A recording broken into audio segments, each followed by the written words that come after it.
आमा ऊ हेर त, मलाई छोएपछि फुलेको घामले सारा गाउँलाई छोइसक्यो।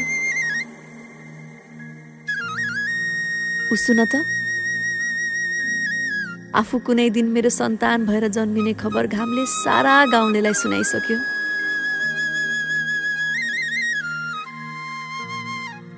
तर तिमी जाऊ आमा, बालाई भन्देऊ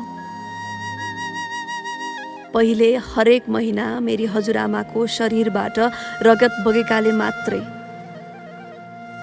अहिले हरेक पल बाको नशामा रगत बग्दैछ। र यति चाहिँ बाको कानै छेउमा गएर भन्देऊ, भर्खरै रजस्वला भएकी तिम्री छोरी छाउ गो छैन, मन्दिर गएकी छे।